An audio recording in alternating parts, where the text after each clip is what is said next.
Peraí, aguenta aí.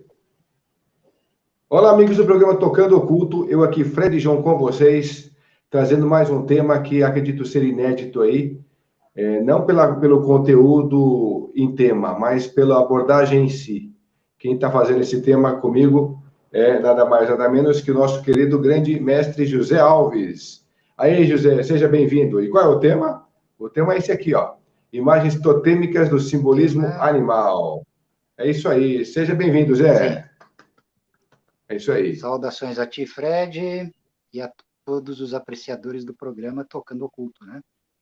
Hoje o nosso tema é esse, né? Imagens totêmicas do simbolismo animal, né? É exatamente, isso aí, então, ó. Tá aqui, ó.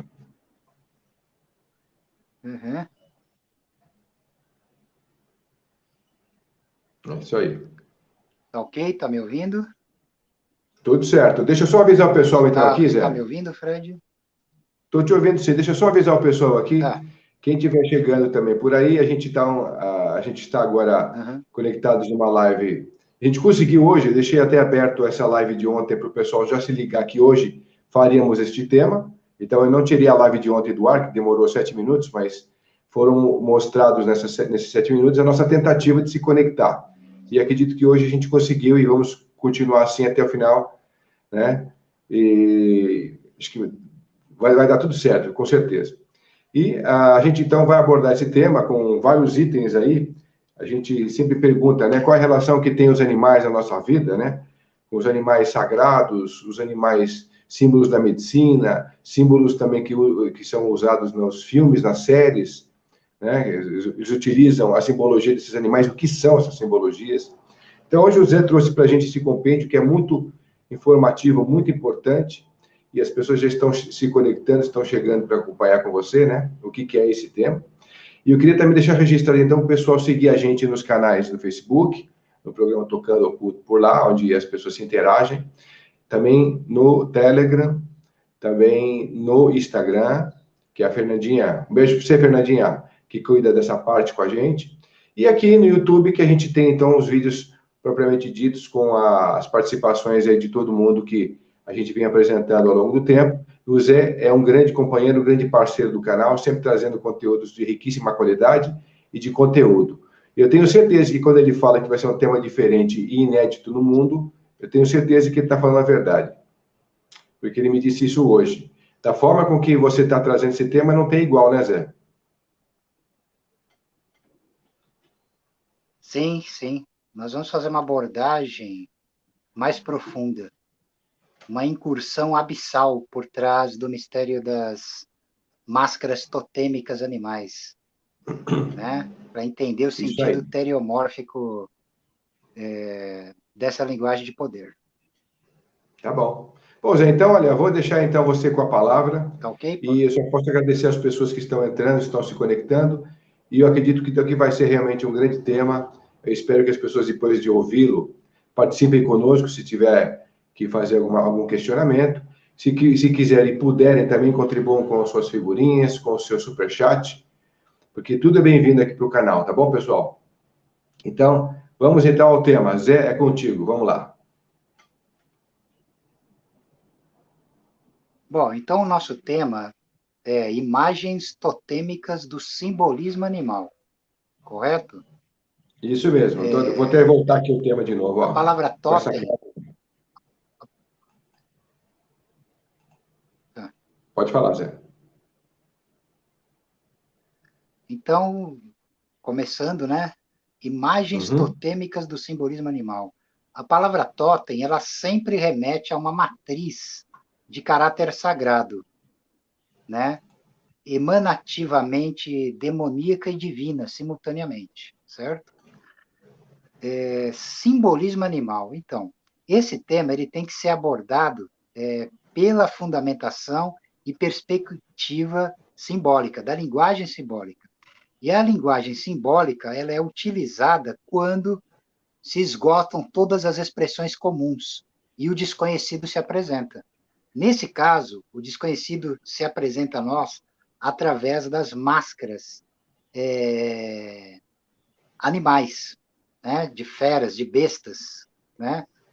que configuram essa linguagem oculta que nós vamos explanar hoje. Então, a palavra símbolo, etimologicamente, vem do grego sumbalen, que significa ligar ou atar junto, né?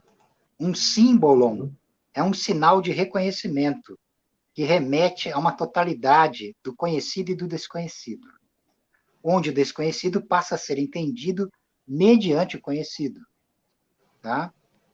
E aqui eu também exponho a fonte inominável e desconhecida dessa linguagem de poder. Eu me refiro ao deserto. O deserto, ele é um lugar desconhecido. O grande vazio, habitado por demônios, espíritos e o Deus antigo. O abismo é a origem não manifestada do manifestado. Um reino diferente da experiência normativa e totalmente contrário aos estados comuns de consciência. Na tradição oculta da feitiçaria, os animais são considerados as primeiras formas percebidas da corrente primária de supraconsciência, que provém de uma fonte extraterrena alienígena. Estas bestas são máscaras teriomórficas do outro lado do ser, que são feições verdadeiramente não humanas dos antigos, os deuses de fora.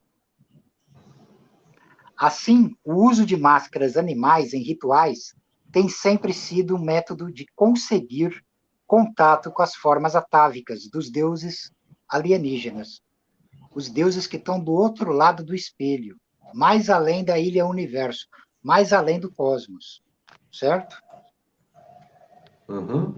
Então, eu dispus aqui uma lista sequencial de imagens, de ícones animais que são absolutamente significativos dentro dessa perspectiva de entendimento, tá? Então, eu vou citar, vou começar citando alguns, vou colocar eles você aí, pode discorrer suas observações. Sim, tá, okay. Aí você pode discorrer as observações, como é que se diz, as suas apreciações sobre o tema, certo? Tá bom. Então, vamos começar pela águia. Águia, símbolo de fundamento arquetípico, pertencente a muitas mitologias, representa a força, o poder, o sol. Representa a transcendência no âmbito dos limites cósmicos. Na antiguidade, foi representada como a glória e a majestade de reis e imperadores. Na alquimia, é símbolo da volatização. Na maçonaria, a águia é emblema da audácia, da capacidade de investigação e do gênio. A águia é nos ares o equivalente do leão na Terra. Tá? Eu coloquei essa observação aqui como ela representando a transcendência no âmbito dos limites cósmicos, porque nos níveis abissais do caos está a serpente, e o pássaro também evolui da serpente. Mas a serpente, ela tá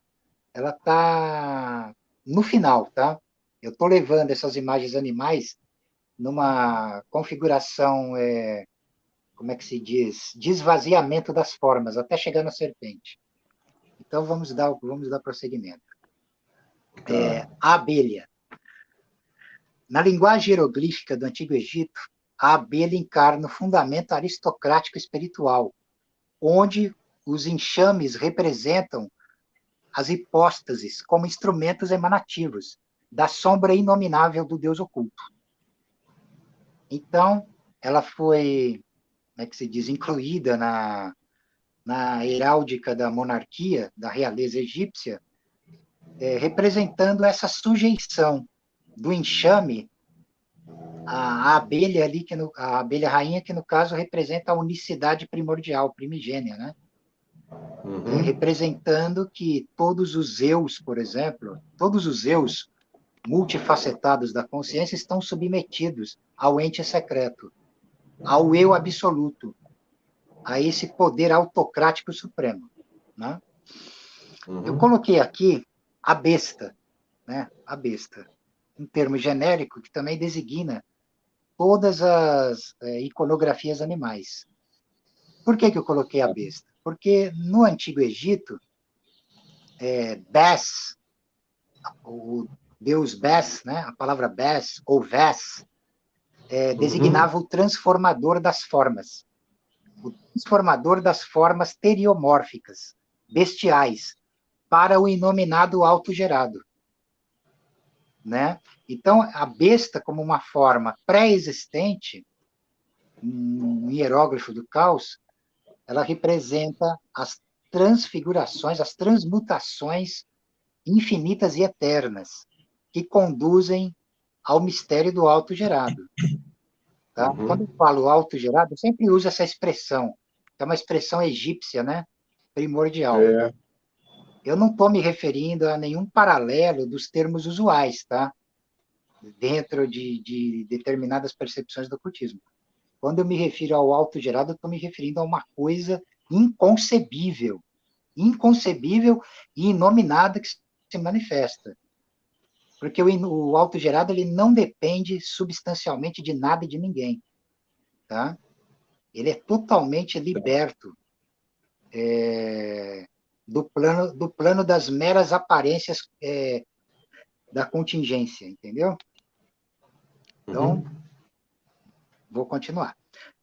O cão. O cão, ele é o psicopompo. Psicopompo é um termo que designa aquele guia das almas no mundo dos mortos, no mais além. Então, o cão é o psicopompo que conduz as almas no além.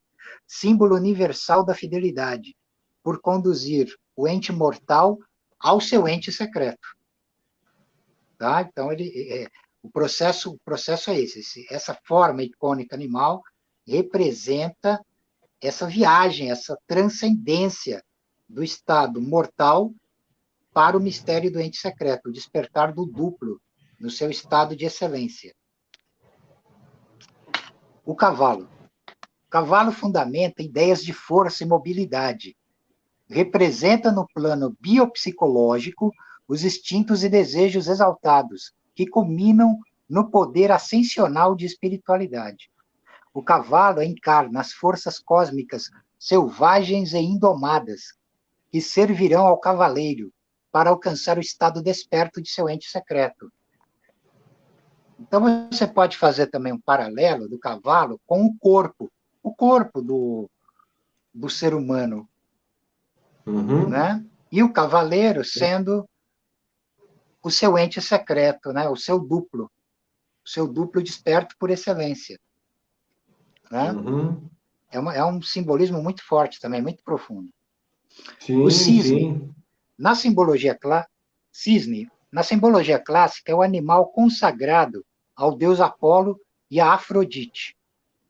É o símbolo místico por excelência das ciências ocultas.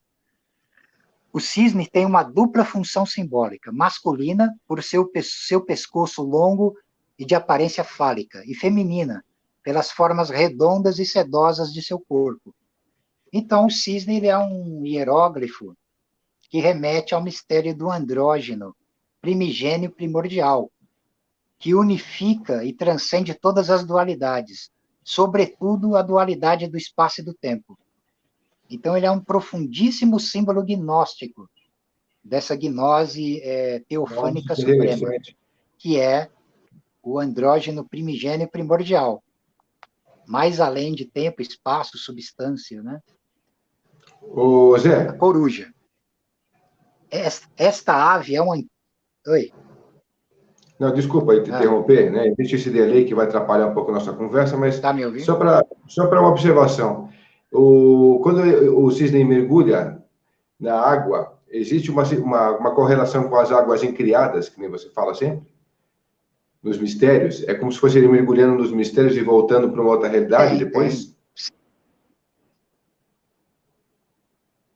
Sim, sempre tem isso, porque assim, o cisne, nessa fundamentação do mistério do andrógeno primigênio primordial, ele mergulha, assim, nas águas incriadas, só que ele mantém a sua identidade, ele consegue manter a sua essência sem se dissolver nelas, e se ergue acima delas, entendendo? Então, ele representa o próprio mistério do Deus Supremo, por assim dizer, também, né? Nessa fundamentação de unificação absoluta, né? E, ao mesmo tempo, velando o duplo que está por trás dessa unicidade suprema, né? Então, é um simbolismo formidável dentro do âmbito das tradições arcanas, né? Uhum. Então, nós temos também a coruja. Esta ave é um antigo símbolo popular da morte e da desgraça. Esotericamente, devido a seu hábito de voar à noite e conseguir enxergar nas trevas, a coruja representa a consciência em permanente estado de vigília e a sabedoria que daí advém, né? Todavia, essa sabedoria, ela é perigosa, claro, né? Tudo que está além dos limites permissíveis, uma vez que são transcendidos, você entra numa via perigosa. Então, a coruja ela sempre foi associada à bruxa, à imagem da bruxa, da feiticeira, do feiticeiro, né? Justamente por isso, né? É uma ave de rapina, então o ato rapinante da coruja, como da águia também, representa uma tomada de posse pela via do relâmpago, sem nenhuma concessão a nenhuma espécie de silogismo, de elucubração mental, né? Então tem sempre esse sentido, como é que se diz, mais primevo, né? O escaravelho, venerado pelos antigos egípcios, este inseto, Scarabeus sacer, que significa escaravelho sagrado, era símbolo do princípio masculino solar, com o nome de Kefri. Era o emblema do deus do sol no ato de empurrar o disco solar através do céu, a eternidade. Tal simbolismo deriva do hábito característico desse inseto, que é formar uma pequena esfera feita de terra ou lama seca, contendo a fecundação de novos escaravelhos, e empurrá-los por longas distâncias, rolando essa bola com as patas dianteiras. Então, os antigos egípcios, observando esse movimento dessa configuração da natureza, eles imediatamente se apropriaram do símbolo para designar o hieroglifo do autogerado, né? O autogerado, princípio fálico solar fecundador de mundos, mas autogerado em si mesmo. Então, o escaravelho rolando essa bola de lama, de terra, de esterco,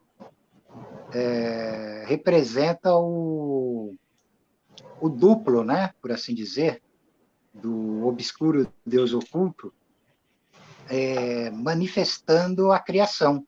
Porque o sol, que é o símbolo hieroglífico de Ra, representa aquele que manifesta. Então, esse é o sentido do escaravelho na antiga linguagem tradicional egípcia, né? Ele representa ele é um verbo, por excelência, 7 anos, tá? 7 anos, de autogeração e de domínio mais além de todos os limites. Basicamente é isso. Tá? Continuando. O galo. O galo simboliza a atividade e a consciência de vigília e está relacionado com a morte e a ressurreição. É considerado na magia uma das aves mais magnéticas e sensíveis. Esse é o simbolismo do galo, um simbolismo solar por excelência, né? O gato. O gato, desde tempos imemoriais, o gato é associado com os poderes do sobrenatural. No Antigo Egito foi elevado à categoria de divindade. Era considerado um símbolo lunar, consagrado às deusas Ísis e Bastet. Esta última, uma divindade com corpo de mulher e cabeça de gata. Nas práticas mágicas, considera-se o gato um excelente doador de magnetismo animal, fluido vitalizador que, em certas circunstâncias, pode ser absorvido pelo homem, em seu benefício. Outras tradições atribuem também ao gato a capacidade de absorver detritos ou escórias energéticas eliminadas pela presença humana.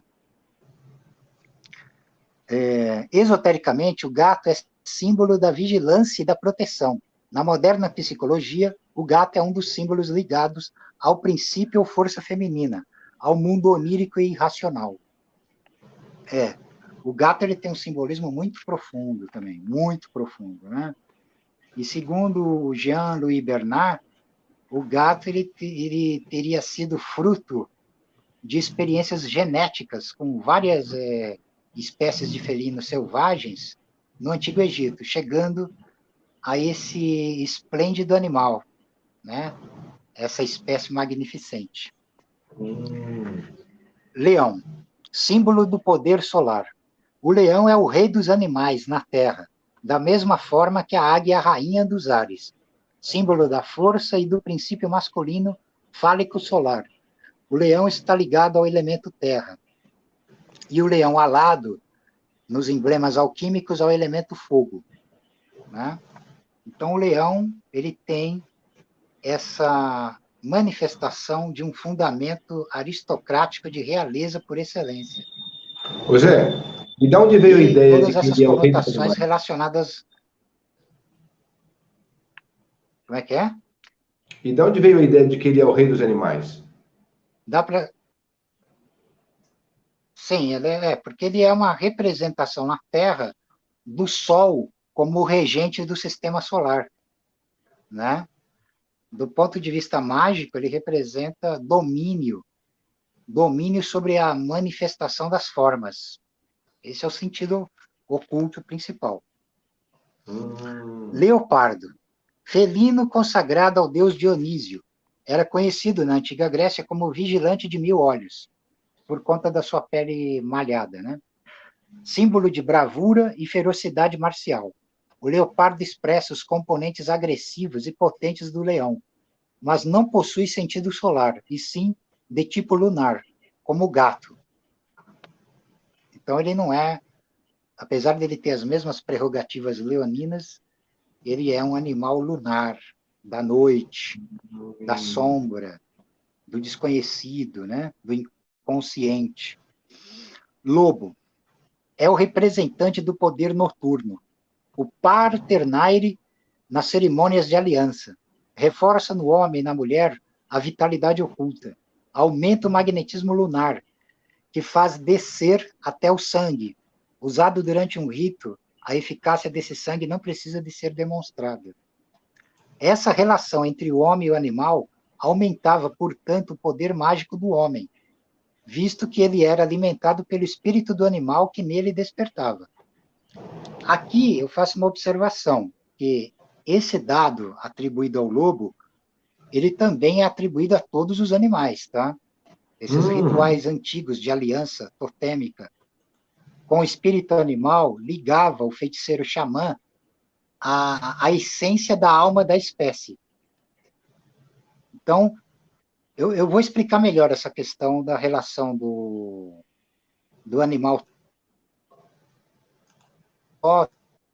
Tem o espírito guia, né?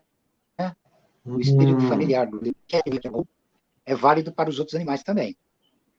Todavia, essa característica é própria do lobo, né? Que conhece a floresta escura. O lobo ele conhece a floresta escura, que é o abismo do inconsciente e do subconsciente do homem.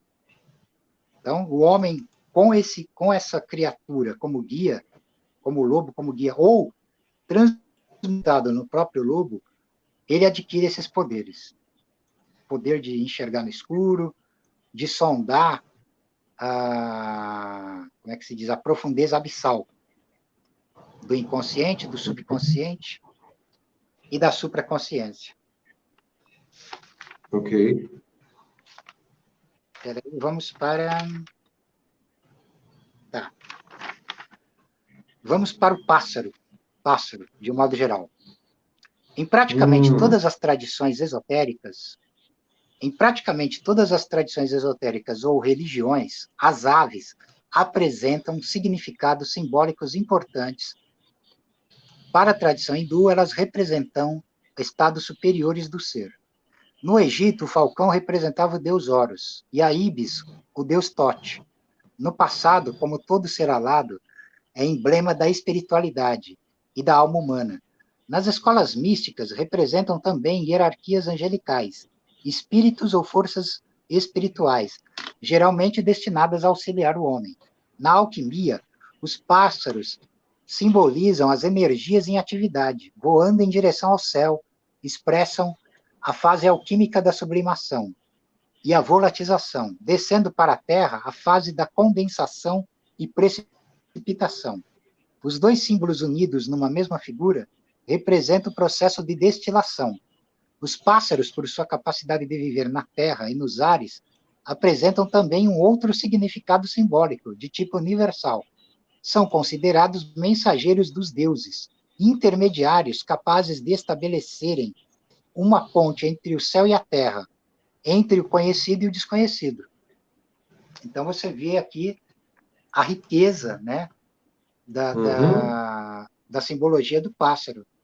No xamanismo é dito que quando o xamã atravessa o portal do fogo, ele se transfigura num pássaro. Por quê? Porque, suportando as tormentas, né, morrendo pelo rito de morte e renascimento, ele se transmuta num pássaro porque ele ganha o poder do voo estático, de estar em várias dimensões ao mesmo tempo, né? Está na Terra e no mundo dos mortos, e nos planos desconhecidos. Peraí, deixa eu beber um pouquinho de água, porque minha boca ficou seca. Tá legal. Bom, Zé, depois eu queria que você colocasse, então, essa questão aí do dragão, que você levantou. O dragão é um animal mitológico. Tá. Tudo bem, deixa eu vou falar do dragão lá na hora da serpente, pode ser? Ah, sim, claro, tem a ver com ele, sim, claro. Porque ainda tem alguns animais aqui, tá? Já está chegando. Claro, por favor, claro. Vamos lá, o pavão. A simbologia do pavão é complexa, tendo variado muito de povo a povo. A plumagem belíssima de sua cauda reúne todas as cores e matizes, possuindo ainda reflexos iridescentes emanados de 1000 olhos. Possivelmente, devido a essa característica, foi considerado no Oriente símbolo da totalidade, da imortalidade e da alma incorruptível. Na Índia é considerado ave nacional, simbolizando a iniciação e a inteligência. O pavão traz na cabeça uma pequena coroa de 7 plumas, consideradas um emblema dos 7 raios e que conferem a essa ave também os atributos simbólicos da sabedoria e do conhecimento oculto. O domínio dos 7 círculos celestiais e dos 7 círculos infernais. Também existe a simbologia críptica do culto do anjo pavão, mas que eu vou abordar na live sobre magia árabe, tá? Então eu deixo essa explicação para outra live. O peixe, animal de complexos O peixe, animal de complexo simbolismo, representando fecundidade por sua abundância de ovos, e tendo também sentido fálico. Representa a renovação cíclica inerente ao signo de peixes, último signo zodiacal, representado por 2 peixes dispostos paralelamente em posição inversa. Cada um indica uma direção evolutiva e involutiva da vida. Por outro lado, pelo fato de existirem na água, o elemento das emoções, os peixes são considerados, num sentido mais psicológico, criaturas do inconsciente. O peixe no Antigo Egito representa a vida profunda, o mistério do abismo, o mundo espiritual que existe sob o mundo das aparências, e, finalmente, a força da vida, em seu perpétuo movimento de elevação. De fato, no Antigo Egito, o peixe também servia como hieroglífico, o hieróglifo do Ka, do duplo, representando representando a fundamentação oculta por trás das formas. Os duplos que vêm das águas incriadas e emergem no plano da criação, em estado desperto, estado consciente. Muito interessante, né? Interessante, claro. A rã. No Antigo Egito, as rãs eram animais consagrados à deusa Erite. Este anfíbio representa o processo de transição entre os elementos terra e água. Esotericamente, a rã tem caráter feminino e lunar. Então, se ela tem caráter feminino e lunar, ela diz respeito a poderes do inconsciente e do subconsciente, daquilo que está escondido e oculto sob as camadas da razão, da lógica, né? Então, ela serve como um hieróglifo, um sigilo oculto para canalização e entendimento desses mistérios. Essa transição dela, da água para a terra, entendeu? Representa as transfigurações que o ser humano pode atingir, né? Se elevando como é que se diz? Da aparência demiúrgica para o próprio estado desperto, né? Rato.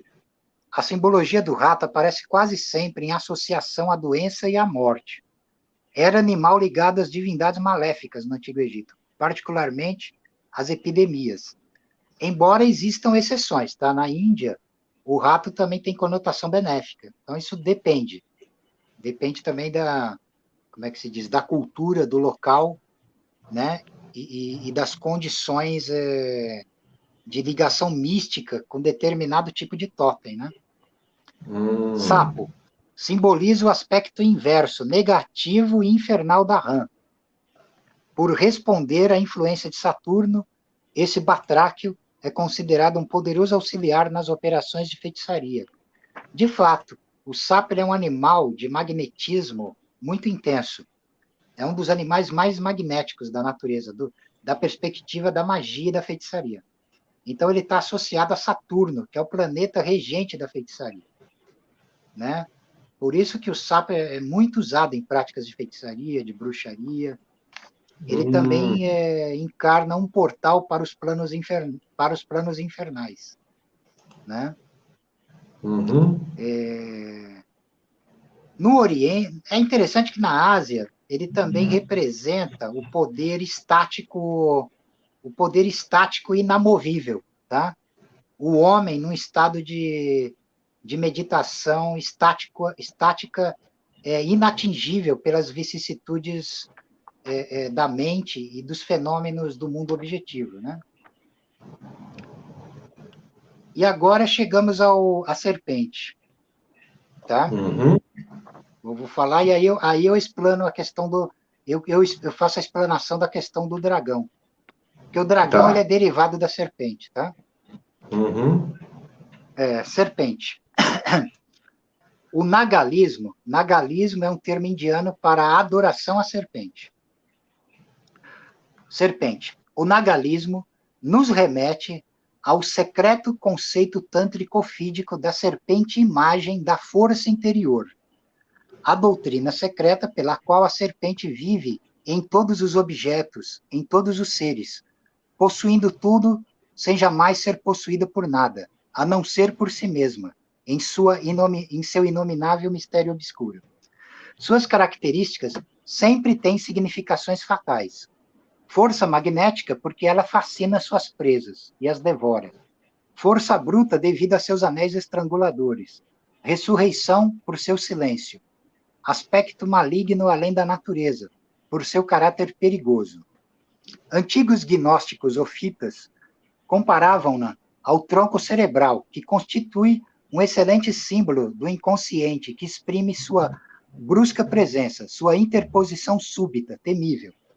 Nas práticas secretas do Tantra sombrio, dirigidas à espiritualização obscura, Kundalini, a serpente enroscada, se desdobra e se levanta do sepulcro secreto, até a altura do olho ofídico, despertando-o. O homem-serpente recupera, então, a glória secreta do vazio. A aliança com a serpente fazia-se por meio de secretos ritos masturbatórios. Para os feiticeiros egípcios, Atum, a serpente das origens, o autogerado, criou o mundo masturbando-se. Então, no parágrafo 572 do texto das pirâmides é dito, Atum se pronuncia, o universo foi criado pelo meu espírito quando ele se masturbou e deu a si próprio o prazer da ejaculação. Atum expele o esperma criador pela boca, sede do verbo e do espírito, e não pelo sexo. Assim, para a serpente, o centro do prazer e do êxtase secreto está na cabeça, no ofídico olho reptiliano pineal. no arquiencéfalo reptiliano. E é pelo poder de seu próprio espírito que ela se une à serpente da iniciação. Criação solitária de um Deus solitário. Tal é a glória secreta do autogerado.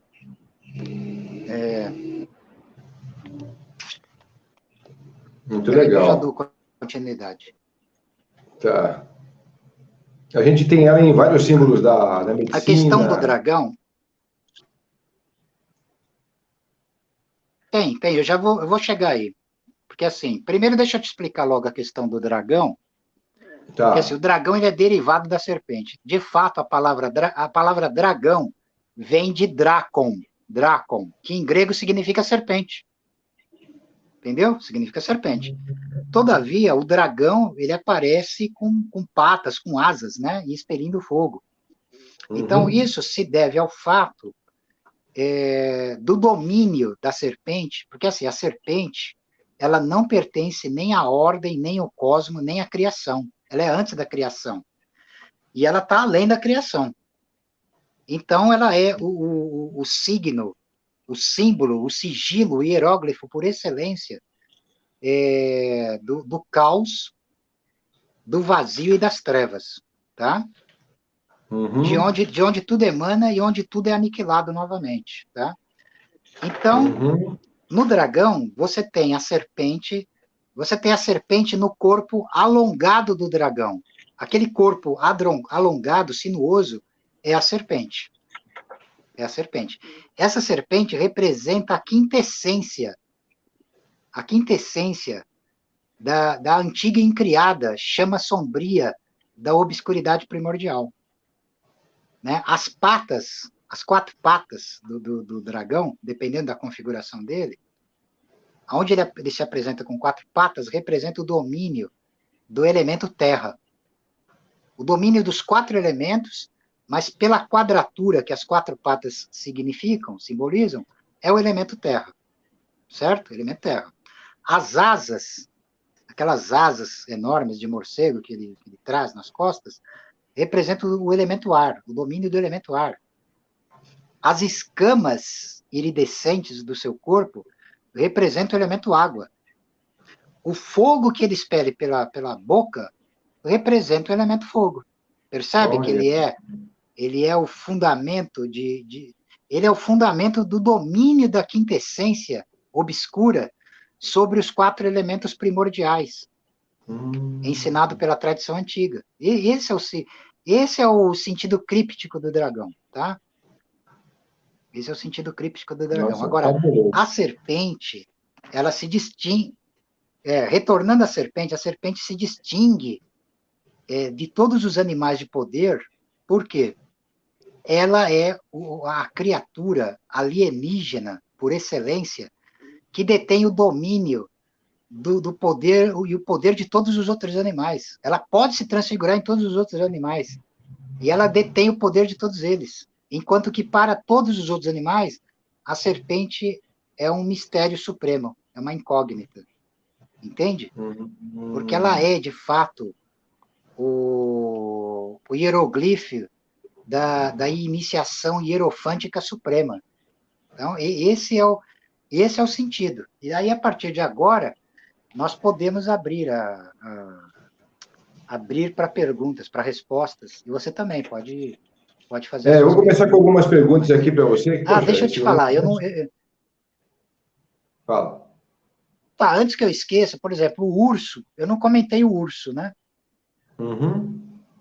O urso, ele representa a potência instintiva, ou melhor, onipotência instintiva e as trevas do inconsciente. Quando o urso nasce, ele é uma espécie de massa disforme, que vai ganhando forma depois. Então, ele também se associa ao mistério do caos. E o urso, ele também é uma criatura ambígua, tá? Porque ele aparenta ser lerdo, mas ele não é lerdo. Ele aparenta ser tranquilo, mas ele tem uma mudança brusca. Ele se torna um predador terrível bruscamente. Então, ele encarna esses mistérios, né? Eu tinha esquecido de incluir ele, então é isso. Depois, já a gente vai para as perguntas do pessoal aqui, mas eu tinha aquelas observações, né, para te fazer. a importância do animal, né? Você pega um animal X que está em extinção, por exemplo, ele perdeu toda a energia da alma grupo que ele comporta, certo? Aí, pá, extinguiu na face da Terra. Essa energia fica perdida para sempre, tem como você entrar e resgatar isso no registro acástico? Como é que é o processo de quando um animal entra em extinção, com a energia dele, energia de alma grupo? Não, ele nunca se perde. Ele se oculta nesse arquivo secreto, tá? E ele pode continuar a ser operado pelo feiticeiro xamã. Ele pode. Tudo que desaparece do plano das formas pode reaparecer novamente num outro ciclo de manifestação. Além disso, também é possível a combinação de formas estereomórficas. Por exemplo, você tem, por exemplo, criaturas que não existem no plano físico, tipo o unicórnio, o grifo, Minotauro. né? O hipogrifo. Você tem animais fantásticos, o minotauro, centauro, você encontra nos bestiários antigos, principalmente nos bestiários medievais. Essas imagens, elas também são usadas magicamente pela potência simbólica que elas encarnam. Os mistérios que elas encarnam em forma composta simbólica, tá? E os animais, eles não desaparecem, cara. Não desaparecem, não. Só pode desaparecer do plano da forma, mas pode, por aquele que tem habilidade e poder de ler nesses arquivos, de mergulhar neles e comungar com essas forças, absorvê-las, transfigurá-las em si, direcioná-las, eles nunca morrem, tá? Não há morte. Na magia, a morte pode ser transcendida. Ela não é uma fatalidade absoluta e derradeira. É apenas um ciclo, tá? Entendi, muito legal. Ô Zé, e a própria borboleta, que é o grande símbolo da transformação, a gente utiliza essa imagem sempre para se falar de renovação. Você tem alguma informação dela? A lagarta que vira Também, assim, borboleta? como é que se diz? O mistério da transfiguração, né? Da lagarta que está encerrada numa espécie de condição, de casca, né? De um casulo e tudo mais, e esse poder do voo. Esse poder do voo que representa o poder da imaginação desperta, né? O poder de transcendência, o poder de ir além dos limites demiúrgicos da criação. Basicamente é isso, né? Sempre você vai ver isso se repetindo na natureza em outras formas também, como o exemplo que eu dei do escaravelho, né? Mas o escaravelho vai muito além da borboleta, né? Ele vai além da Né? borboleta porque ele encarna o fundamento do autogerado, né? A borboleta necessariamente não, ela representa uma transformação, mas uma transformação que pode estar dentro dos limites permissíveis do âmbito da criação. Enquanto que o escaravelho, ele representa uma onipotência que vai além, que está além de todos os limites, não está preso na chamada ilha universo, dentro do âmbito do cosmos. Pode falar. A diferença que você tem entre a formiga e a abelha, por exemplo, existe alguma coisa no lado oculto que é interessante você colocar ou não?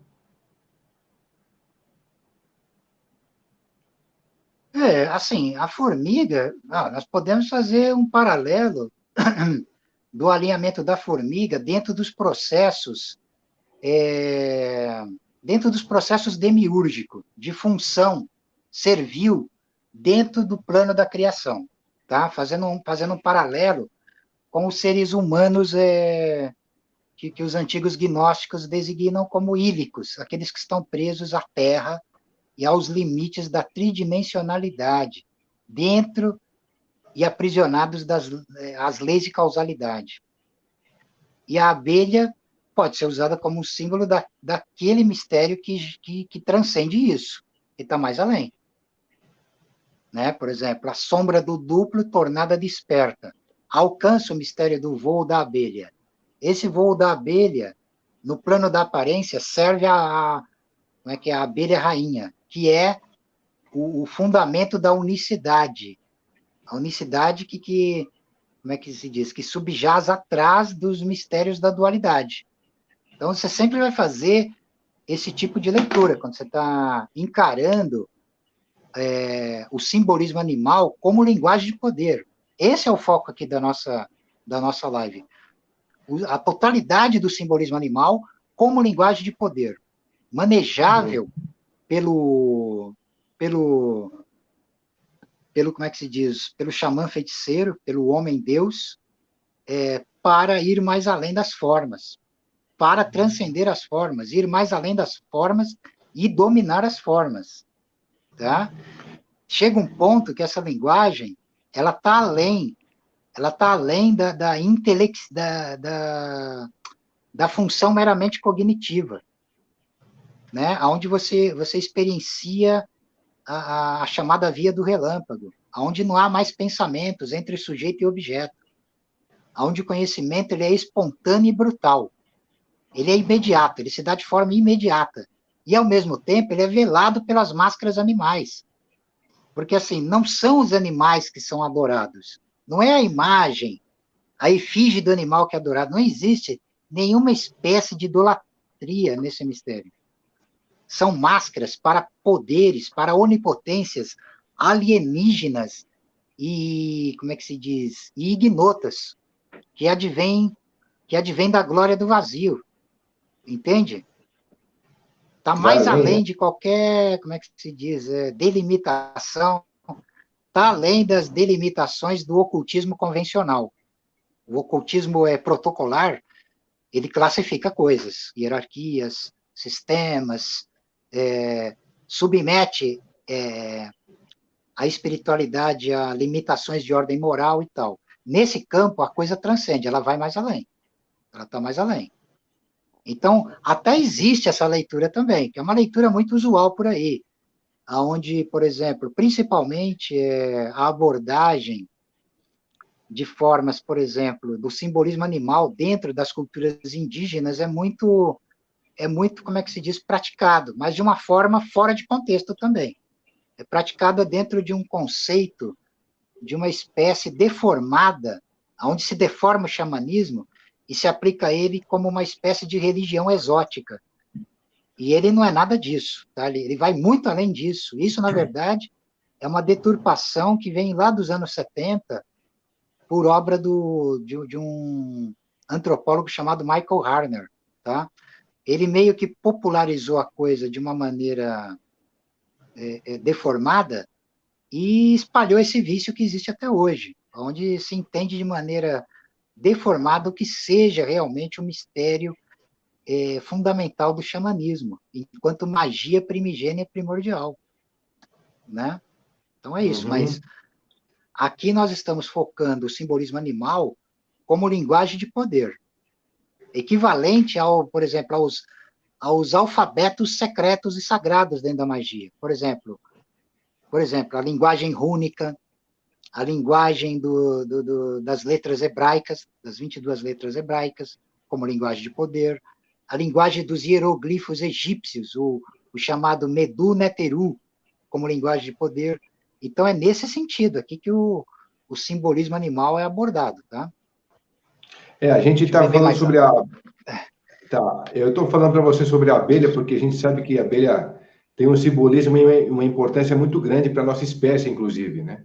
Essa questão da polinização, a proteção que ela forma na colmeia, o próprio própolis, né, que ela fabrica aqui para a gente também é um antibiótico, enfim, toda a construção física da vida de uma abelha é importante para a gente. Exato.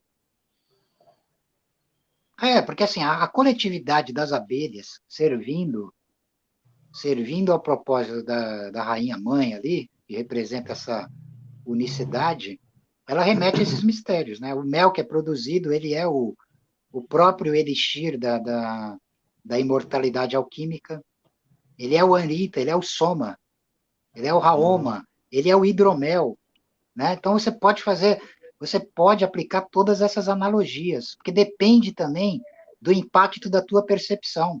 mesmo que esse simbolismo não exista, se você despertar essa imanência imediata, você faz esse simbolismo ser funcional.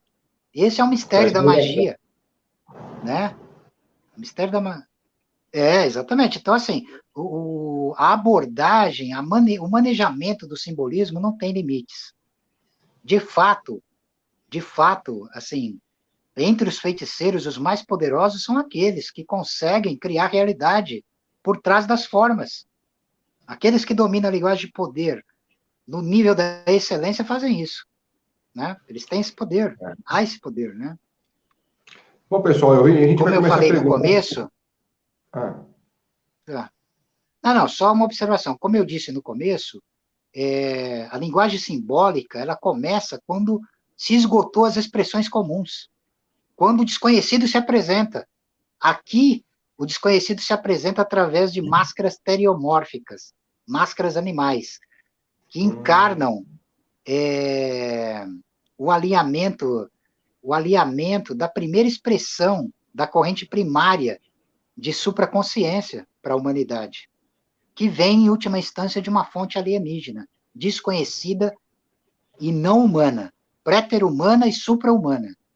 Então, podemos ir aos debates, às respostas. Eu já vou na pergunta que já começaram a fazer para a gente aqui na live, mas eu queria também que você respondesse se tem algum fundamento aí. Eu tenho duas observações. Uma, primeiro, saber se tem o camelo tem algum fundamento nessa observação que a gente está trazendo. E depois, que você explique por que alguns animais são tão sagrados, por exemplo. Por que eles foram considerados animais sagrados? Como a vaca na Índia, a gente tem o cordeiro. Por que se escolheu o Baphomet com aquela cara de bode? Enfim, por que se colocou se enriqueceu, né, os totens no mundo inteiro com alguns tipos específicos, né?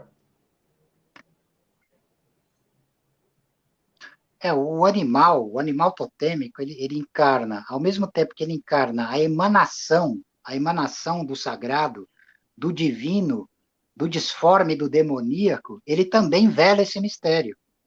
Ele vela esse mistério. Então, cada imagem animal tem uma espécie de atributo sagrado emanativo. Né? A vaca, por exemplo, ela representa a sustentação da força cósmica, né? O camelo, ele representa esse poder de resistência no deserto, por exemplo. Pode ficar muito tempo sem tomar água, mesmo sem se alimentar. O bode, quando o bode ele é uma encarnação totêmica do fogo no seu sentido mais sagrado e prístino, desde épocas primordiais. Então, ele tem uma encarnação azazélica, ele é Azazel precipitado na Terra. Né? Isso aí está reportado sobretudo no livro de Enoque, né? Os anjos caídos, os vigilantes, os Grigori, né? Tal. Você vai ter bastante descrição sobre isso.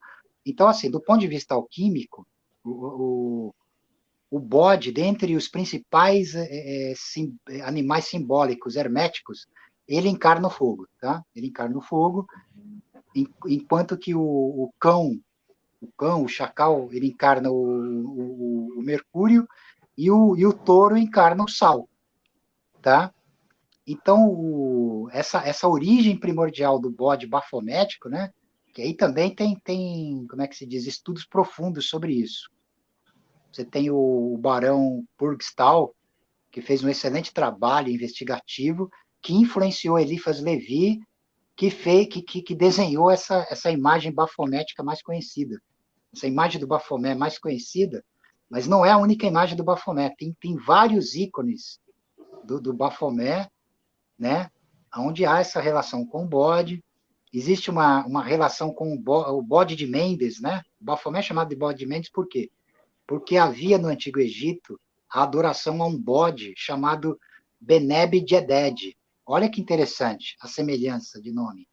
Beneb Jeded e Baphomet, né? Tem uma semelhança etimológica aí que é material de estudo para os ocultistas sérios, para os magos sérios, né, que mergulham nesses mistérios.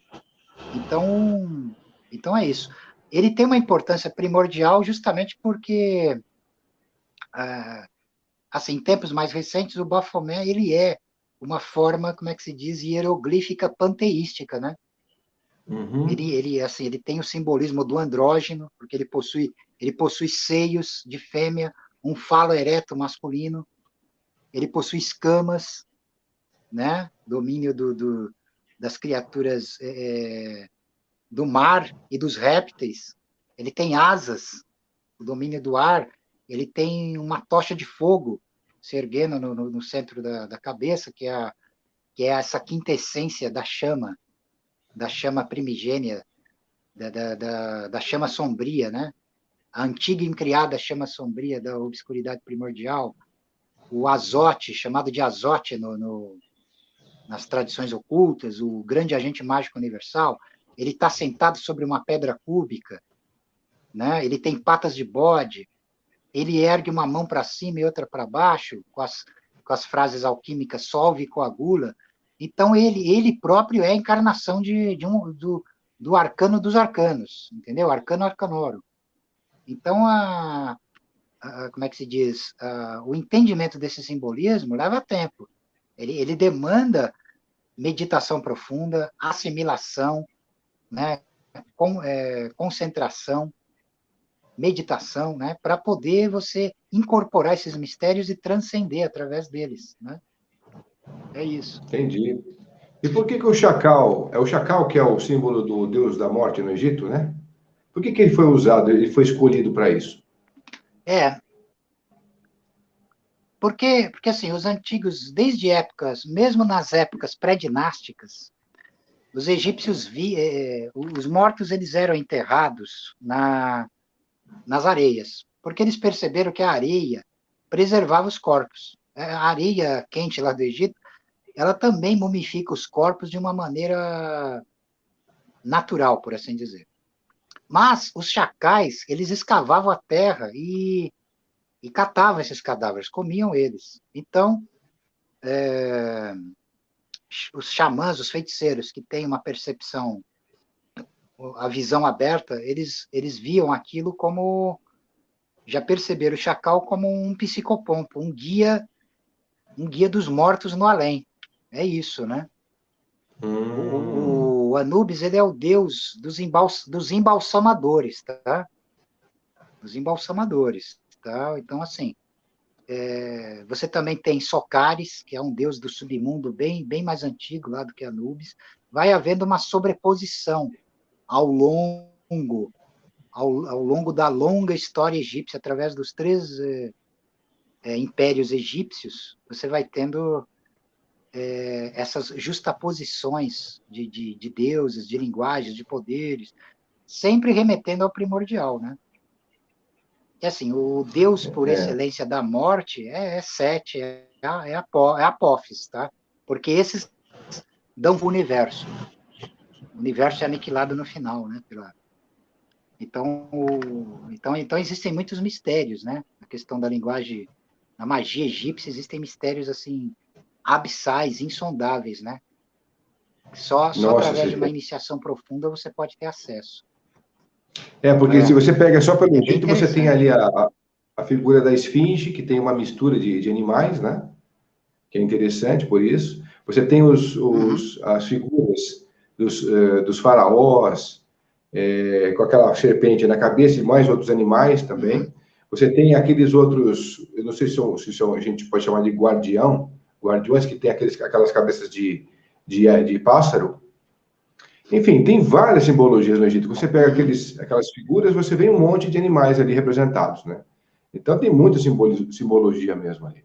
Tem. Eles deixaram tudo registrado em pedra, né? Pois é. Ó, Zé, a gente tem aqui, uma pergunta do Eric. Desculpa só o pessoal que a gente acabou se estendendo aqui. E quem quiser contribuir aqui no Superchat ou no Spreaker, nas figurinhas, podem ficar à vontade, que vai ser bem-vindo. Tá bom, pessoal? Vamos deixar o Eric com a resposta dele. Ele pergunta, José, qual o nível de pertinência do uso de características de animais na criação de sigilos como catalisadores de poderes específicos e como podemos explorar a força dessa prática. Está aí para você na tela. Boa pergunta, Eric. A prática... Sim, então eu vou responder. Uma excelente pergunta, Eric. Desde tempos primordiais, os feiticeiros, eles mimetizavam, através de atos rituais teatralizados, as características do animal naquilo que ele encarnava enquanto personificação do poder, tá? Personificação de poderes cósmicos ou mesmo do caos, tá? Então, ele se vestia com a pele do animal, ele dançava como animal, ele incorporava o animal, né? Em vez dele ser um médium recebendo a incorporação, era ele que entrava dentro da forma astral do animal, por assim dizer. E ele conseguia despertar em si os atributos e características desse animal. Por quê?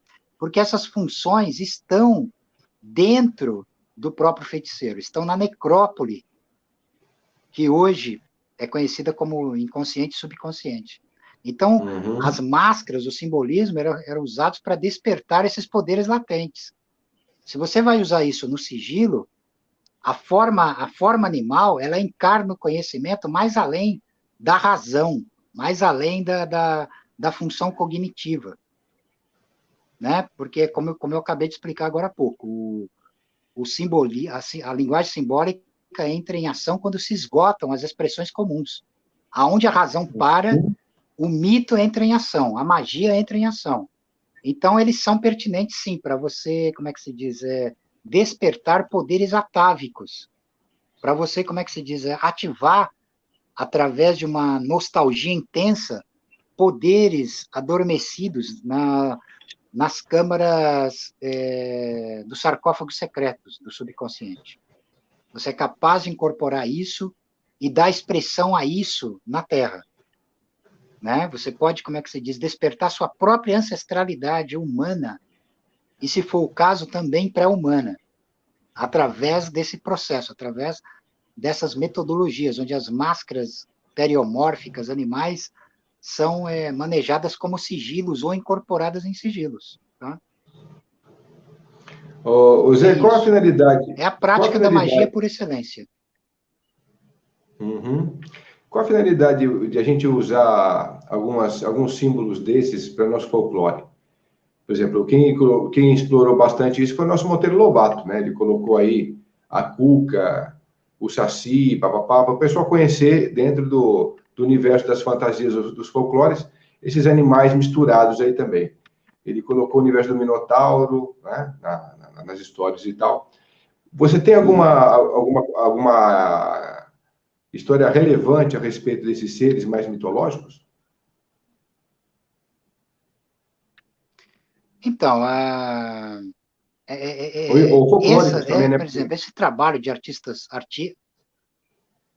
esse trabalho de artistas como Monteiro Lobato, Walt Disney, né? Eles remontam à antiguidade mais arcaica da humanidade. Os animais sempre acompanharam os seres humanos, tá? Sempre acompanharam. Então, eles estão nos desenhos animados, por exemplo. Eles estão na literatura infantil. Eles estão nas fábulas de La Fontaine, por exemplo, né? Você encontra ali, né, representações de animais. Então, isso faz parte. Isso está no âmbito do estudo do folclore, e faz parte da herança ancestral da humanidade. Sempre isso não vai acabar, a não ser quando a humanidade se extinguir como espécie, né? Enquanto ela estiver plenamente viva e atuante na Terra, no universo, ela vai ter essa relação com espíritos animais, né? Então, a própria relação que o ser humano tem com seus aliados de poder, com seus simbolismo pessoal, se dá dessa maneira. De alguma maneira inexplicável, você encontra uma imagem que está sempre te perseguindo, está sempre relacionada a você. Muitas vezes, claro, na maior parte das vezes, as pessoas não se dão conta disso. Mas, assim, eu estou falando de algumas pessoas sensíveis. Elas vão perceber. Uhum. O animal vai aparecer para ela em outdoors, em filmes, em desenhos animados, em revistas em quadrinhos, em espetáculos teatrais. Vai estar sempre, invariavelmente, ressurgindo para ele. E aí ele tem que se abrir essa perspectiva, se for o caso, de querer receber o conhecimento desse aliado, desse espírito aliado. Porque, assim, na bruxaria, estou falando na bruxaria, a bruxaria propriamente dita, tá? Existe o chamado conceito do espírito familiar, tá? E o espírito familiar ele pode se apresentar de três formas, simultaneamente, tá? A forma humana, antropomórfica, através de um espírito de um parente, de um falecido, né? Alguém que tenha uma ligação muito forte. Embora esse falecido que se apresenta para o feiticeiro não seja meramente o falecido, mas é uma expressão do próprio feiticeiro, tá? Uma expressão humana, do duplo do feiticeiro. Essa expressão também pode se manifestar através de um espírito elemental. Um espírito elemental que pode ser assentado num cristal, pode ser assentado numa efígie de poder. Uma efígie de poder que encarna fisicamente esse assentamento. E, por fim, pode ser representado por uma forma animal, um espírito animal. Né? Ele pode aparecer invariavelmente nessas três formas. Tá? A pessoa que nasce com marcas inerentes de feitiçaria, ela desperta a capacidade de entender e interagir com isso muito rápido. Muito rápido. E tem outros que vai levar um tempo. Vai ter que se submeter a práticas, vai ter que ser iniciado por alguém, invariavelmente, porque esse conhecimento não basta só leitura de livros para você acessar esse mistério. Se fosse assim, qualquer um manifestava isso aí. Porque livros a respeito desse assunto tem de monte por aí, né? Tem de monte, mas a coisa não funciona assim. Ela tem um mistério, né? Ela tem os seus arcanos e os seus meandros, né? Mas essa aliança sempre existiu. Ela está disseminada de maneira, digamos, inconsciente, através da literatura de Monteiro Lobato, de Walt Disney, de outros autores, né, que trabalharam, né, sobre como é que se diz, esse tema, mas isso se apresenta de maneira inconsciente, está aí, né? Você liga a televisão, por exemplo, na hora do almoço, você assiste Tom e Jerry, tá? Você assiste vários desenhos de animais, Pica-Pau, Pantera Cor-de-Rosa.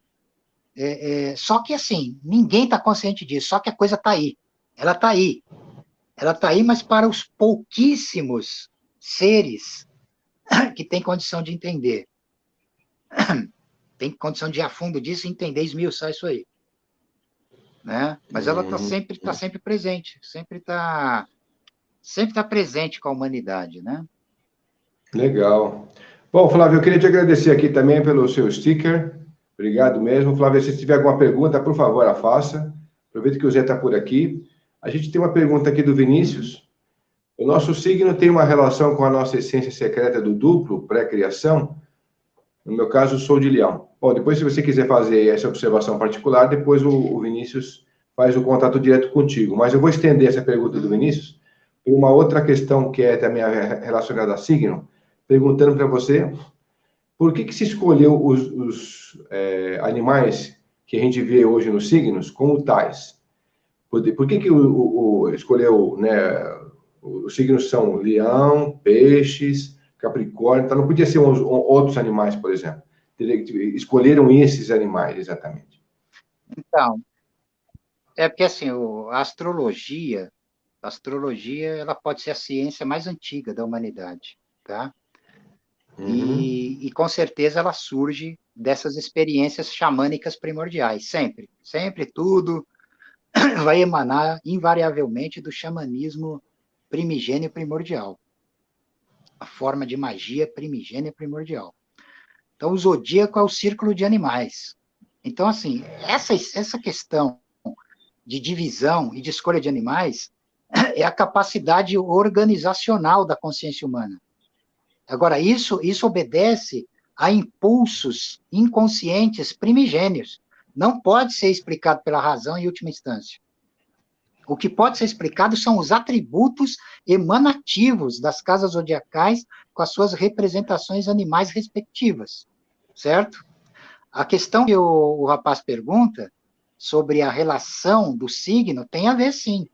Tem a ver, mas é um aspecto, é um ângulo, porque essa questão ela é muito complexa, né? Quando você vai mexer com astrologia, você tem que estudar várias correlações que estão circundando o próprio signo, né? Ascendente, esse tipo de coisa. Agora, tem a ver, sim. É bom ele dar uma olhada no Leão. Leão tem a ver com ele. Faz pesquisa. Estuda National Geographic, estuda o comportamento dos leões na natureza, faz uma comparação contigo, né? Faz uma comparação com com os teus estados espirituais mais abissais. Vê o que você tem de semelhante com o leão no seu comportamento. Quais os atributos que ele encarna e que são pertinentes a você, que você pode usar e que você pode investir. Isso é um trabalho de pesquisa de campo, tá? Que eu estou propondo.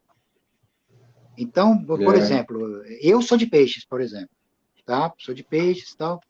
Então, só que assim, tem uma questão, tem uma questão que, por exemplo, eu não me enquadro numa como é que se diz, definição da astrologia do ponto de vista formal. Não tem nada a ver comigo. Por exemplo, eles como é que se descreve o signo de peixes como sendo sentimental. Eu sou uma criatura totalmente amoral e fria. Não tem nada de sentimentalismo comigo. Eu sei dominar as emoções, mas eu jamais sou dominado por elas, tá? Então, existem correlações mais complexas. Agora, o peixe, enquanto signo, símbolo da profundidade do abismo, tem tudo a ver comigo. Tem tudo a ver comigo, né? A questão da imaginação expansiva do signo de peixes também. Então, assim, cada um vai ter que fazer sua pesquisa pessoal, porque nem sempre a coisa vai ser aquela enquadração certinha que uma, como é que se diz, abordagem superficial da astrologia determina, tá? Sem contar que eu lembro aqui de um velho axioma sabeu que diz o seguinte, que os homens seguem os astros, mas os astros servem ao feiticeiro. Os astros servem ao feiticeiro. Os homens seguem os astros, mas os astros servem ao feiticeiro. Essa que é a informação mais importante aqui, dentro desse contexto. Você colocou numa das conversas mais anteriores nossas aí nos vídeos, a respeito do xamã vestir a pele do animal que ele matou, né, ao contrário, para que ele absorva aquela linguagem de poder, aquela força do próprio animal, né? E isso é uma coisa que você levou no campo do Natal, que o Papai Noel também tem uma versão dele, que é uma versão com a linha xamânica, né? Que ele é vermelho por conta dessa atitude aí xamânica. Você também pode colocar um pouco dessa imagem, como a gente está falando aqui, dentro dos mitos até hoje colocados aqui no Natal, né? Você vê que se for essa visão que você falou, realmente o Papai Noel tem a visão vermelha por conta de um animal, né? Que pela visão xamânica ele absorveu o poder através da morte e da absorção da pele. Então, quer dizer, tem muitos mitos, tem muitas histórias colocadas para a gente que relacionam animais diretamente, né? Tem. Por exemplo, você vê, o Papai Noel, a forma acabada que ele aparece hoje, tem as renas, né? A rena, o alce e tal, que é ali o animal totêmico, né? Que tem a ver com o cavalo. O cavalo enquanto encarnação de forças cósmicas indomadas e selvagens, que estão sob domínio desse feiticeiro, que alcança o poder do voo, dominando esses espíritos animais, né? Com a pele esfolada do animal às avessas, em sangue. Né? Tem esses elementos, sim, totêmicos na figura aí clássica do Papai Noel. Então, o ritual do esfolamento, do esquartejamento e do virar às avessas a pele do animal é um ato mágico por excelência. Primeiro que o xamã, ele já alcança isso em si mesmo, tá? ele não teria autoridade, digamos assim, mágica para sacrificar um animal vivo se ele próprio não passou pela morte iniciática. Ele recebeu a morte, ele entrou na morte e ressuscitou da morte, né? Ele próprio virou a própria pele dele às avessas. Ele passou por um esquartejamento, né? Despedaçamento da carne, dispersão da antiga personalidade e reintegração. Essa reintegração que é o mistério, que nunca é dito, nunca é explicado e nunca é dito o que acontece, porque isso só é possível ser conhecido no ritual propriamente dito, numa iniciação propriamente dita, tá? Mas esse ato do auto-sacrifício, na morte, pela morte, o virar a pele às avessas, ele tá enxergando o seu próprio abismo e está confrontando sua própria sombra que está sendo despertada no seu cadáver, né? O animal é a mesma coisa. Quando ele mata o animal, ele está resolvendo o enigma que essa alma da espécie animal, encarnada nesse animal, representa para ele, e o mundo como um todo. Porque ele está abrindo, na fenda, na ferida que ele abre, ele está entrando. Ele está entrando no mistério da morte. Por que ele inverte a pele? Porque, a partir do momento da iniciação, o xamã ele se torna um errante. Ele se torna um forasteiro, um estranho. Um maldito para a sociedade convencional. Por quê? Porque ele está afrontando um mistério que é proibido, que é interdito. Tá? É interdito pelas religiões. Né? Então, quando ele vira a pele às avessas, ele tá resolvendo um enigma. Ele não está mais seguindo a ordem habitual da natureza. Ele está seguindo um caminho secreto, que só pertence aos feiticeiros, aos que entraram nessa cadeia de iniciação. Essas são as questões que eu percebo que nunca são abordadas em debates, por exemplo, do YouTube, da internet e tal. Sempre você fica naquela apreciação normativa e convencional. Né? Nunca os mistérios da magia propriamente dita, da feitiçaria, que é a praxis da magia, são abordados devidamente, salvo raras exceções, raríssimas exceções. Tá?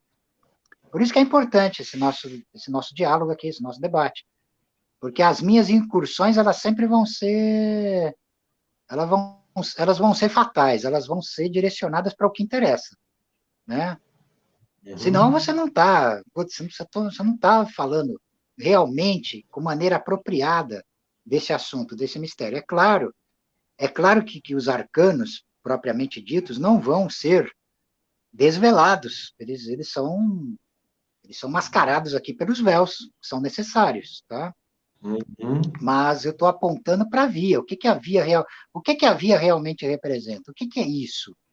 Se não tiver esses mistérios que eu estou discutindo aqui, não tem magia, não tem iniciação, não tem xamanismo, não tem feitiçaria. Não tem. É só como é que se diz? Essas outras discussões não passam de fantasias. Fantasias inócuas, sem capacitação e sem poder encarnado e emanativo. Tá? Zé, a Flávia Aguida pergunta: perdi a parte dos dragões. Se não for pertinente, pode passar, mas gostaria de saber da relação dos dragões com a âmbar. Âmbar, a pedra. Valeu, Flávia, pela pergunta. Obrigado, esse âmbar, ele é uma pedra... assim, o âmbar, ele remete a vamos dizer assim, a um fóssil hibernante, tá?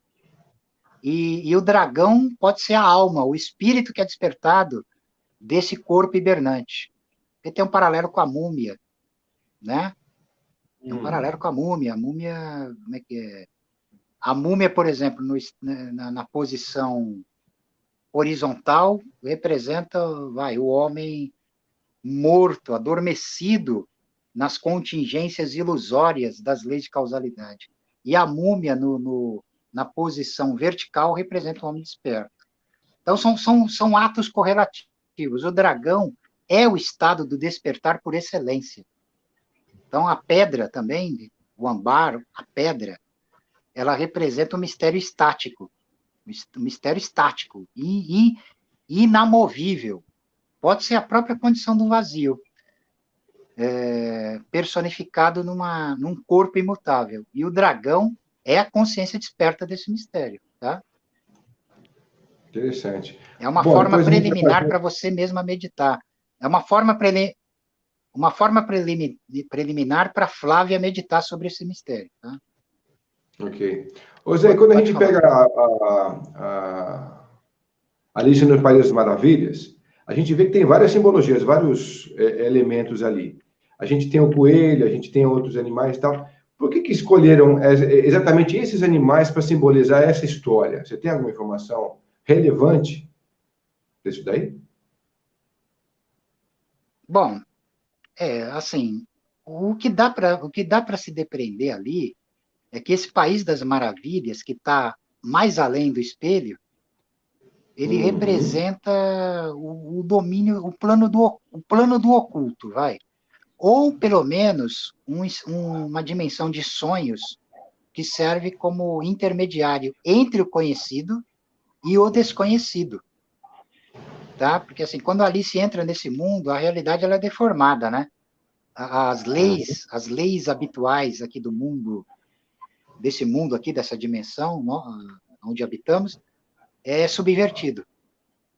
E ela começa a interagir com arquétipos e simbolismos, digamos, primordiais. Então, é uma verdadeira acesse, é uma verdadeira iniciação. É interessante que um dos últimos filmes que fizeram aí, acho que do Tim Burton, aparece isso. Ele explora uma Alice como é que se diz, crescida, que revisita esse mundo. E quando ela revisita esse mundo, ela encontra personagens lá que têm suas expressões na Terra. Né? Pessoas que ela conhece, amigos, vizinhos, pessoas chatas, pessoas agradáveis, ela encontra do outro lado, nas suas formas, vamos dizer assim, nas suas formas arquetípicas. Então, realmente, o Alice no País das Maravilhas é um livro muito interessante para quem quer despertar a imaginação, quem quer entrar no domínio do fantástico, deve ler esse tipo de obra. Eu recomendo a leitura dessas obras. Eu recomendo a leitura das obras de literatura fantástica, de mitologia, por quê? Para você interagir com esses mistérios que nós estamos discutindo aqui, você tem que despertar e inflamar a imaginação.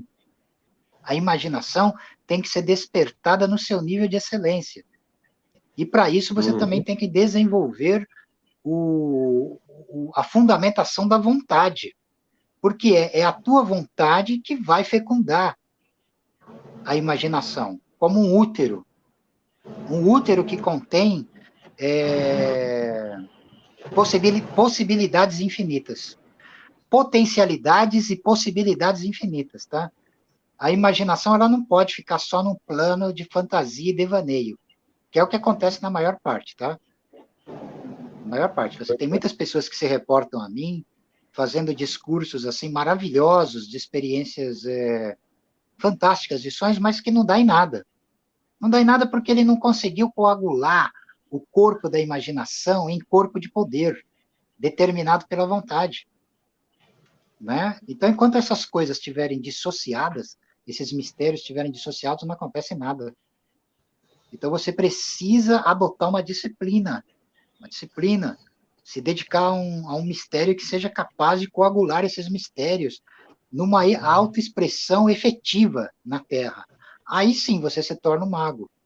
Se torna um magos, um xamã, um feiticeiro e tudo mais. Entendi. Então, Bom, essa que é a questão. A imaginação ela é fundamental. tá. Né? A O gente tem aí próprio uma Einstein pergunta. dizia que a imaginação valia mais que o... Einstein diz a imaginação vale mais que o conhecimento. Olha só, né? Pode falar. O buscador paralelo diz assim: José, bom dia. Em lives passadas, tu disseras que tudo tem seu duplo. Então, os animais é o duplo da manifestação do incognoscível? Boa pergunta, buscador. Então, boa pergunta, buscador paralelo. Então, o animal, ele é mais até a máscara do que o duplo propriamente dito. Mas o duplo ele é engenhoso, ele pode assumir formas. Ele pode assumir formas bestiais, animais, estereomórficas e tal. É um jogo, né? É um jogo. Geralmente ele vai aparecer como máscara. Eu, por exemplo, quando eu estou fazendo esse discurso, eu já estou usando uma máscara. Eu já estou usando uma máscara, porque o segredo do segredo ele vai ficar oculto nas trevas impenetráveis. Ele sempre vai estar operando atrás dos sentidos, né? De modo que aquele que desperta esse mistério vai ficar calado, ele não vai, não tem como ele, não vai haver profanação, entendeu? Agora, preliminarmente, a máscara animal, ela já é o convite para você compreender o seu duplo, que está mais além da própria máscara, se expressando através da máscara. Bom, Zé, eu acho que a gente conseguiu passar por uma série de fundamentos importantes aqui, de conceitos, que eu acho que as pessoas realmente absorveram bacana isso, de uma forma legal. Você tem aí alguma coisa ainda a acrescentar aqui não foi dito, que você acha relevante?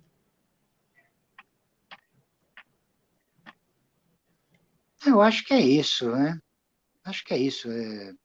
Assim, se eu não lembro de alguma coisa agora, nós podemos abordar em outros, porque esse assunto ele é inesgotável, é inesgotável. Então nós estamos aqui pontuando uma abordagem. Então eu posso continuar discursando, nós podemos fazer outras lives e assim qualquer pergunta também que não foi respondida, né, é só se reportarem a mim que eu respondo.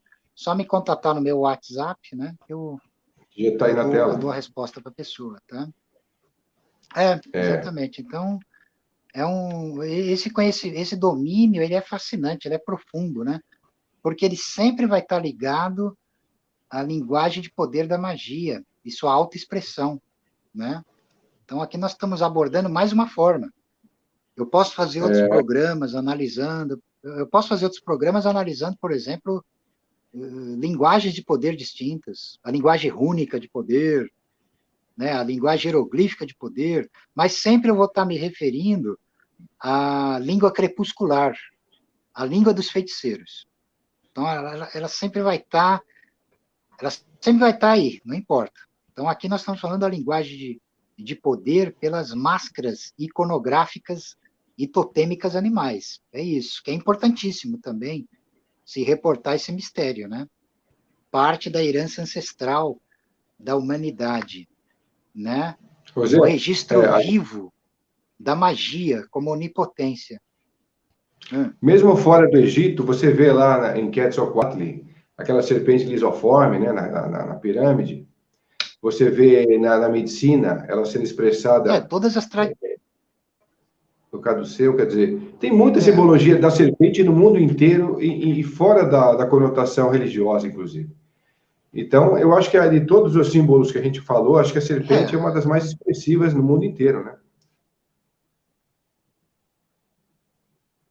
Ela é porque ela é o domínio do caos. Se você domina o arcano da serpente, não tem para ninguém, cara. Não tem para ninguém. Porque é como eu te falei, a serpente ela detém a onipotência de assumir qualquer forma. Porque ela é a própria encarnação da não forma, do desconhecido, do inominado. Do inominado, entendeu? O culto da serpente está espalhado em todos os continentes, em todas as civilizações humanas desde tempos primordiais, né? Interessante, Olha que observação interessante que a Maria Siqueira fez. Eu entendo. O DNA como serpente. As galáxias, a espiral das galáxias, das nebulosas. Você encontra esse mistério no micro e no macrocosmo, né? Então, quando você entra no domínio do mistério da serpente, do mistério ofídio, você está entrando na magia do caos propriamente dita. Você está entrando na magia do caos propriamente dita, né? Porque Muito legal. a feitiçaria, como arte mágica, como ciência da obscuridade, ela tem uma fundamentação ofídica. Essa fundamentação ofídica permite à feitiçaria se apropriar de todos os sistemas de crença para os seus propósitos inconfessáveis, inomináveis. Isso é uma coisa muito antiga, embora tenha alcançado, a partir do século XX, uma linguagem mais próxima do entendimento moderno, é uma coisa ancestral e abissal. E temível, né? Porque mexer com esses arcanos é uma coisa temível. Mas ela não está restrita, esse mistério não está restrito às projeções pejorativas que a humanidade projeta, porque isso é uma limitação da própria humanidade. Né? O feiticeiro que se inicia nesses arcanos, ele vai deter, em última instância, um poder que está mais além do bem e do mal. Essa que é a verdade. Né? Então é um conhecimento fascinante. O Egito, eu entendo ele como o Egito, dentre todas as civilizações, ele é aquele que detém o trono, o entronamento da serpente, cara. Onde o conhecimento ofídico ele é o mais formidável, o mais abissal, né? Então é isso.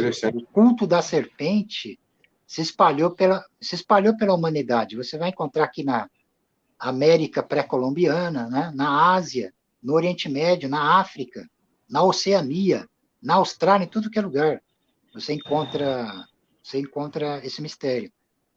Você se referiu aí à serpente emplumada, que é Quetzalcoatl, que é um excelente exemplo, né? Você, nas construções megalíticas aqui da América pré-colombiana, você encontra padrões ofídicos, serpentiformes em todas as construções. Todas as construções, né? É muito interessante isso.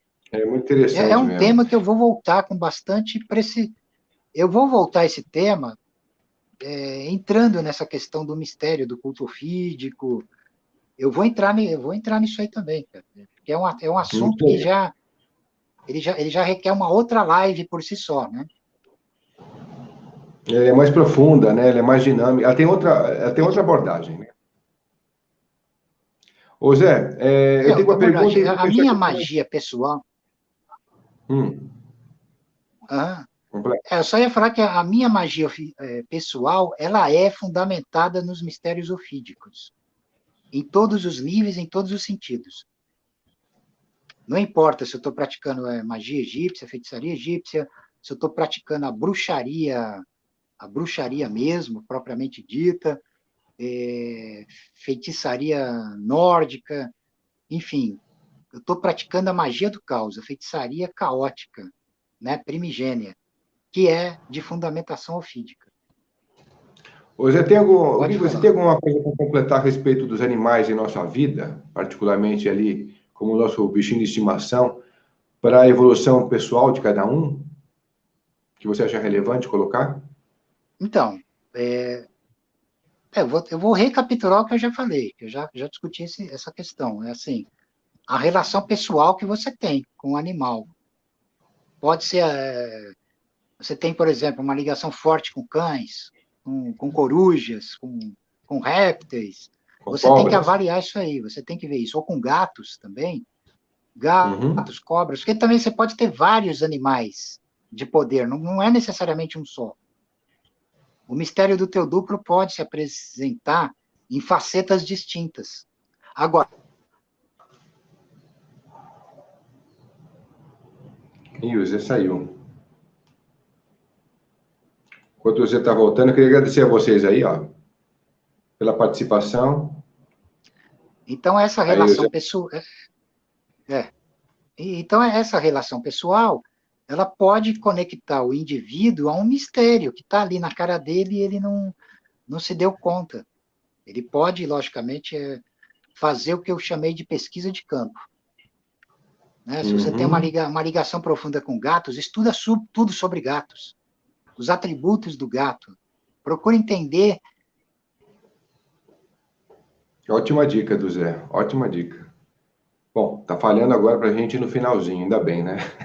Temos 1h30 de conversa já. Bom, Zé, voltou aí, não? Voltei, acho que voltei. Voltou sim.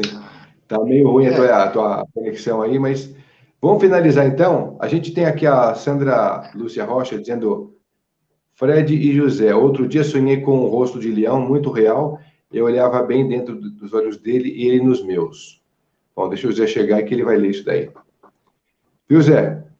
Até é legal o pessoal Sim. saber disso, porque você é um cara que responde sobre sonhos como ninguém. Eu, quando tenho dúvidas, pessoal, eu falo, Zé, hoje eu tive um sonho assim, assim. Eu conto os meus sonhos para o Zé destrincha isso como ninguém. Eu nunca vi alguém com tanta propriedade falar sobre elementos do sonho como o Zé. Então, eu faço questão de vocês, se realmente tem alguma dúvida, tiver alguma observação a fazer, façam um contato pessoal com o Zé através do.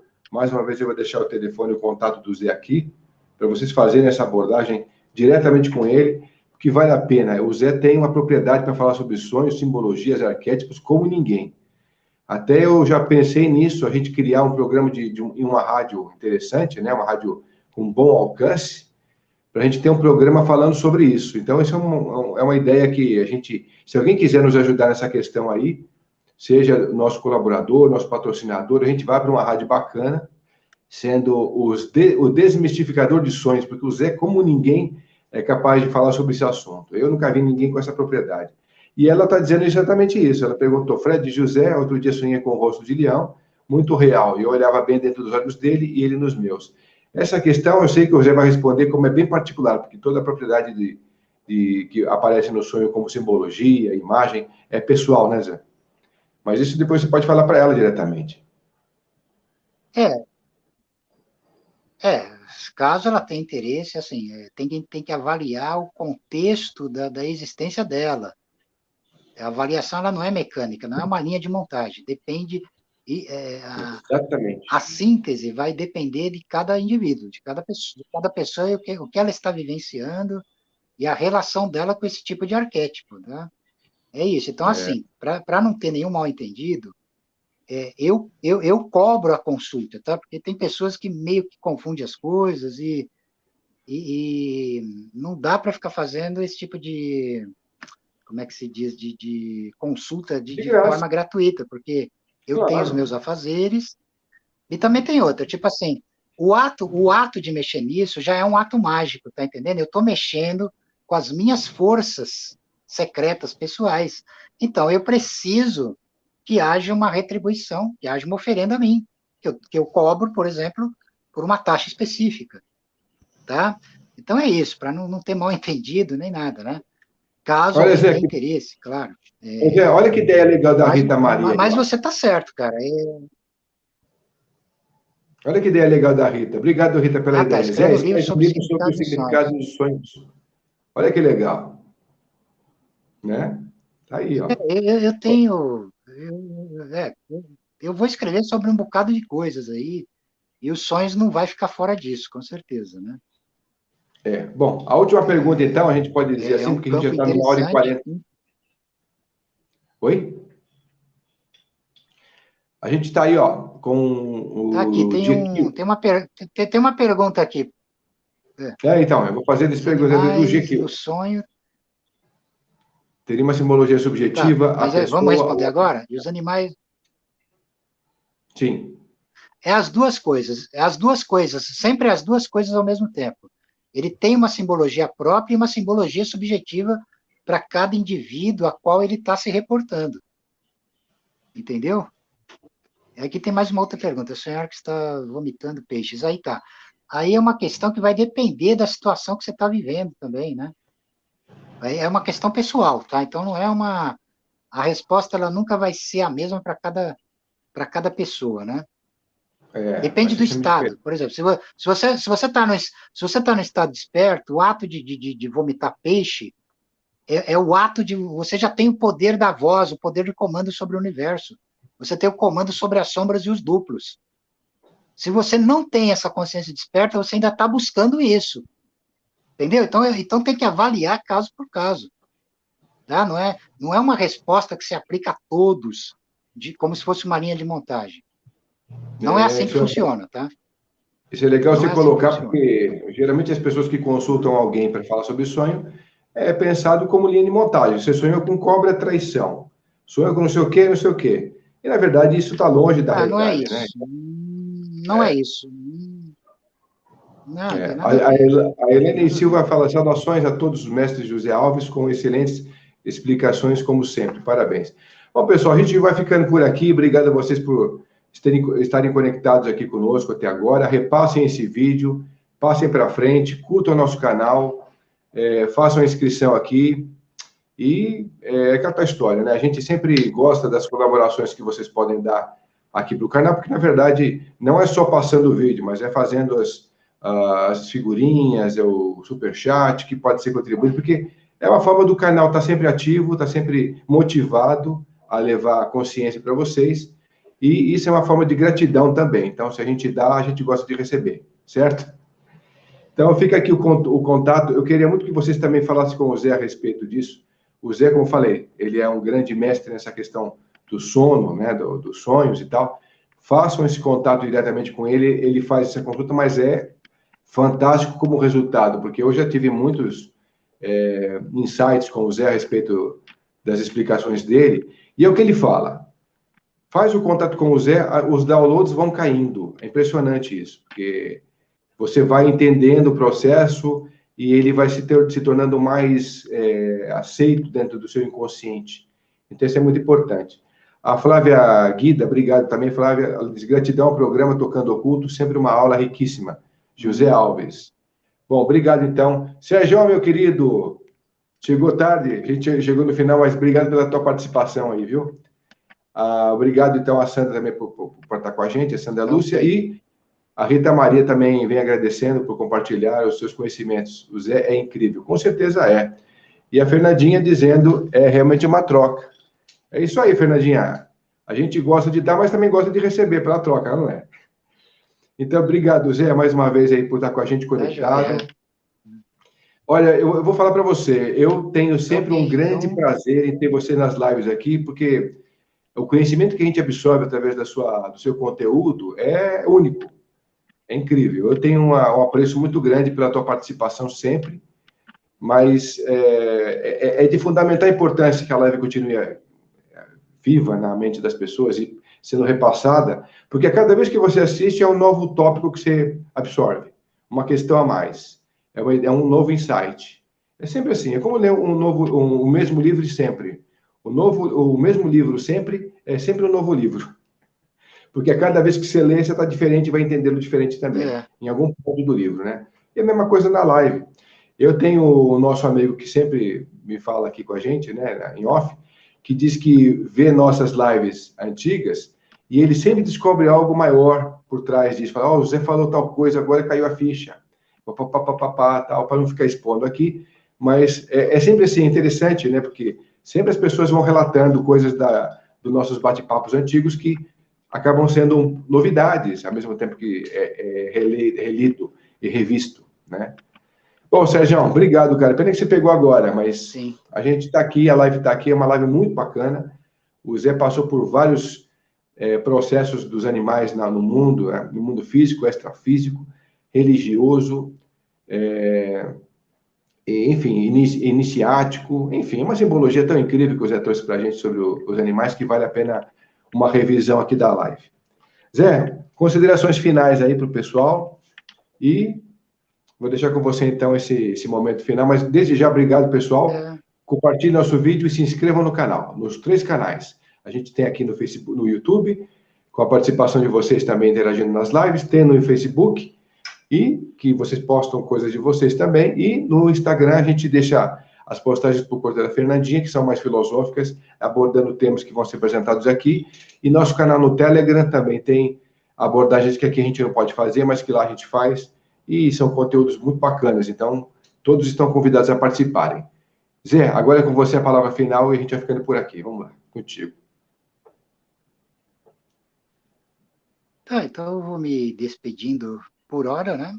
E até a semana que vem nós vamos fazer a live sobre magia árabe, tão esperada, né? complementando aqui, já gravamos sobre o Lado Oculto das Mil e Uma Noites, né? Exatamente. Serão duas lives imperdíveis, né? Ô Zé, depois eu vou te fazer um convite em off. Com Não, temas completa, por favor. inéditos. O quê? Completa, por favor, que depois eu falo. Não, eu falei que vai ser a nossa abordagem vai ter temas inéditos aí, tá? Não trazidos à tona até então. Isso mesmo. Bom, beleza então, Zé. Obrigado então mais uma vez por estar com a gente. Não, legal, gostei. Valeu pela participação das pessoas, né? Agradeço aqui as perguntas inteligentes que foram feitas, né? E a você também, pela sua abordagem aí, abrindo esse debate, né?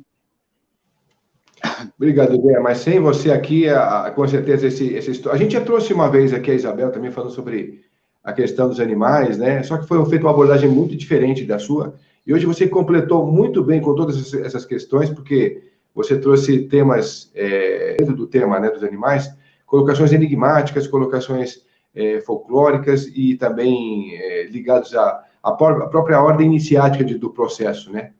Da magia, da feitiçaria. Inclusive, você colocou abordagem sobre religião do mundo inteiro, né? Sobre a importância dos animais, né?